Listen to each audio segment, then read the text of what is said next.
Hey guys, welcome back to another video. So today I'm going to do something a little different, and I'm going to do, I guess, kind of a game review. Really less of a review and just more of my final thoughts on a game that I played. As you guys know, that I'm a huge indie developer advocate. I try to shed a spotlight on indie developers whenever I can, or their projects. I've done some videos in the past where I've done some top 5 upcoming indie games that looked interesting. So if you want to check those out, you can find those on my channel. But today I want to talk about something that kind of gives me a little bit of nostalgia. And the game I want to talk about today is called Age of Barbarians Chronicles.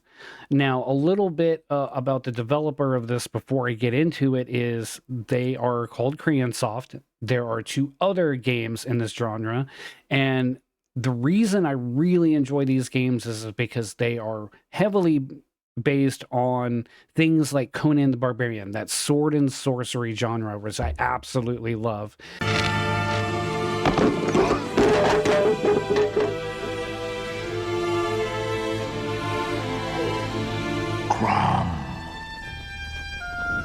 People who have watched this channel before know that I grew up on that kind of stuff. My dad used to watch Conan the Barbarian all the time. And so when I first saw the trailer for the original Age of Barbarians game, which came out in 2012, mind you, I was like, okay, I'm sold. It's sword and sorcery, and I love it. Anything sword and sorcery or fantasy, I'm going to jump on. Now, they did eventually release a Age of Barbarians game extended on Steam, which actually fixed quite a few bugs and added some content, and then they even released some DLC for it later. I'm going to leave links to that and the other games that I mentioned in this video in the description below. Now, they also released another one in the series called Arena, Age of Barbarian Story, which was an arena fighter game, mostly with a few little twists in between some fights, like you would have to run through some traps or some little mini games, and then you would go on to fight the next opponent, which sometimes would be animals, sometimes it would be one of the other characters you can select, things like that. But I'm not here to talk about those games. I just wanted to kind of give you what led up to this. So Age of Barbarians Chronicles kind of plays off of Arena, where there's 2 characters, King Zonan and Oracle Queen Yana. Yana is an oracle who can have visions and see into the future. In the previous game, she was kidnapped, so whatever character you picked, you would beat the final boss and then go through and actually have to rescue them.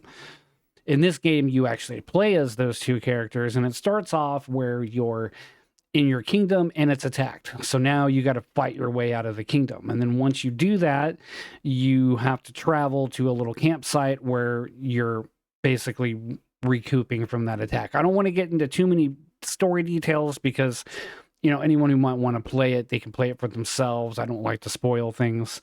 So I'm mostly going to talk about the gameplay here. So, gameplay-wise, is it janky and is it buggy? Absolutely. I feel like that is kind of part of the charm of these series, but this one is a bit excessive, and I will talk about that. Let me get into some of the stuff that I enjoyed. Obviously, I love the sword and sorcery aesthetic.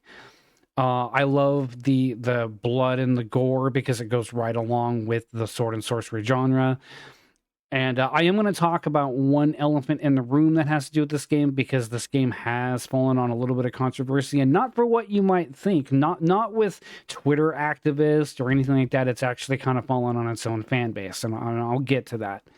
The other things I enjoy about this game are kind of the explorative nature of this game. When you go into a dungeon or an area, you have different paths you can take, and then you can find secret areas and click on treasure chest, which, oh, by the way, that was another little mechanic I actually enjoyed. You can actually click on the torches, like you can move your mouse cursor and click on torches and they'll fall down. You can click on treasure chest. That kind of reminds me of Dragon's Crown, so there's a little inspiration from that game. I did enjoy the fact that you can actually get new gear for your characters this time. The previous games, like, yeah, you could find new weapons, but there really wasn't much to it. This one kind of expands on that, where you can buy armor that increases your stats. You can level up and put points, kind of like in Diablo, for example, where you can, when you level up, you can put points into certain stats. I'm not going to go through what all the stats mean. You can pretty much figure that out when you play the game. So those are a lot of the aspects that I enjoyed about this game. Plus, it just kind of it kind of gave me that Golden Axe feel, which I enjoyed. Let's get into some of the stuff that I didn't like so much. Let's talk about the bugs. For example, the hitboxes are extremely atrocious. I had a couple of instances where I was going up against a boss, and if I stood really, really close to them, in fact, most of the bosses are kind of like this. You can stand really close to them, and they'll try to hit you, but it just goes past you. So you can stun lock those bosses and then just beat the shit out of them, and with you and your allies. Oh, and yes, you have little AI followers, and their AI is not good. Most of the time I see them standing there blocking nothing and barely attacking. The only thing I've ever found them useful for is carrying the torches for me. And that's about the extent of it. I mean, yeah, sometimes they can kind of get in between you and the enemies, and it kind of gives you a chance to recoup. So I'll give them that. But beyond that, they just kind of stand there and take it. Let's also get into some of the graphical glitches. I have a couple of instances where the background was kind of blinking on and off. Now, I know what causes that. As someone who is working on my own game, to me, that looks like Z fighting. And if you're not familiar with that term, Z fighting is where you have two graphical objects, say a PNG file, for example, and you place them kind of on the same layer. Because, you know, when you're looking at a game, you know how you see that kind of like what looks like there's depth, like where the background's moving a little slower than the foreground. It kind of works the same way as Photoshop, where you have these graphics on different layers. And so when you see something like that, that means you've got two graphics fighting for which layer that they want to be more prominent on. Which one can you see on top of the other one? So that's what causes that. And that's what I'm seeing happen here. Aside from that, there are a couple of bugs that kind of come up when you're on the overworld map. Now, let me talk about the overworld map. So you move your little icon for your character around, and sometimes you will come across a random counter, and sometimes it happens a lot. Like you can move your cursor slightly, and then there you are, another random encounter. That's annoying. I kind of wish that you could turn that on and off. I also would run into an instance where, okay, now it shows that they're camping out and they're sleeping.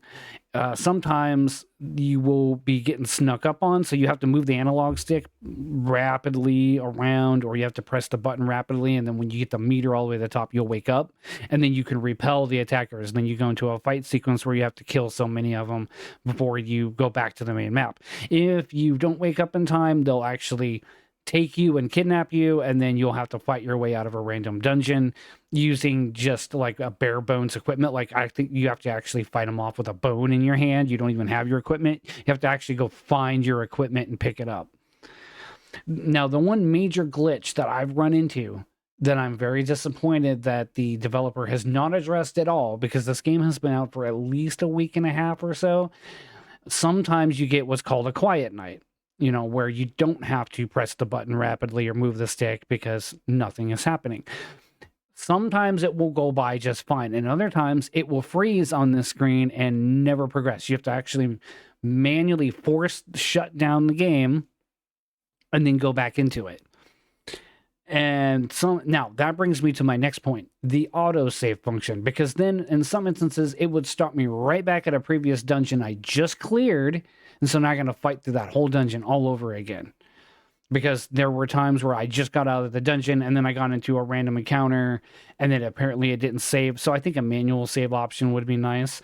Also, I really feel like you should be able to just manually press a start button and be able to just go right back to the main menu. Oh, and speaking of that, I use a controller. Now, I don't know for anyone else's experience, but I have found that when you're on the main menu map, if you want to bring up your menu where you can go to your attributes and check your equipment and things like that, I actually had to press both start and select button to get to that. No single button press, both of those buttons. Now, you can press escape on the keyboard and do it, but on the controller, that's what I was running into. So, Crayonsoft, if you're seeing this video, I mentioned it in your forums. If you could look into that, that would be great. Let's see, what are some other issues with the game? Oh, okay. Aside from those few small bugs, I'm going to talk about one thing that's been a huge topic of discussion on their forums, and that is censorship. Now, it is my understanding, because they had this game on Patreon for a long while. I subscribed for a couple of months, but I ended up canceling my subscription just because I'm not really a big fan of Patreon. Then that's just me. I could change my attitude later on down the road, because I've subscribed to Patreons before, and then I've been kind of out some money for nothing. But that's neither here nor there. But I eventually did unsub, and but I was still keeping an eye on this game because I was really excited for it. The developer originally had mentioned something about how there was going to be all kinds of adult content in this game. You know, because it's sword and sorcery, you kind of come to expect certain content in sword and sorcery. Now, here's my personal opinion on that. Did it kind of feel like they were going to take things a little too far given the genre? Yes and no. You kind of expect to see a little bit of nudity, for example, in the series. You expect to see a lot of violence, a lot of blood and gore, a lot of dark themes. That is what sword and sorcery is. At some point in development, Koreansoft says that they were phasing a lot of that content out because it was too extreme. Because as it sits right now, the game is sitting as an adult tag on Steam, and the developer is working really hard to get that removed. Hence the controversy. A lot of people, especially people who, you know, were subscribed to the Patreon, are feeling very let down and betrayed and scammed. And I can understand that feeling, because if they are feeling like they were promised content in a game and then it was whisked away at the last minute, which, to be fair, it does kind of seem like that based on the forums that I saw on the Steam page. It does kind of seem like the developer has retroactively removed some content. And that is disappointing. At the same time, though, because like I said, I try to take the middleman stance here. Is it really necessary for this game to have all that? It's sword and sorcery, so there is certain content you should expect, but it can get a little extreme if you think about it. And I can understand the developer was probably like, oh yeah, we're going to throw all this stuff in there, it will be great, and people were getting hyped about it, and I can understand the frustration. But at the same time, I can also understand why the developer chose to remove some of that stuff. They say that they had already planned a year or so ago, while the Patreon was still going, that they were going to remove some of this content. And so that is what it is. So if that's the case, then that's what they decided to do, and they made it very well known, according to what it shows in the forums. Now, that also being said, it also kind of seems like some of the people were kind of surprised by this. And I also noticed that the game as it sits right now has an adult tag on Steam, and the developer is actively working to get that removed, because I know they're trying to get more sales. Here's my personal opinion on that. I say just leave it with that, and maybe make a different version down the road. Maybe or maybe if you want to remove it, call it uncut and then released a director's cut or something later on. Just some ideas to throw out there. I personally don't feel like it really needs to be removed. Just keep the adult tag, because let's be real, this is kind of a niche genre. Really, only people in my generation are really that into the sword and sorcery genre. I could be wrong about that. I'm Gen X, so we grew up with stuff like Conan and Beastmaster and things like that. I don't see anyone else really talk about it. It's a niche genre, so why not just leave it? That's my personal opinion. But however, that being said, being someone who's working on my own game and having my own vision for something I'm doing, I understand that developer has their own vision. Anyway, I don't want to get too far into that rant. I just kind of wanted to explain the little bit of controversy. Surprisingly, the controversy isn't, the Twitter mob going after the game, although give them time to discover the game, and I'm sure that will happen.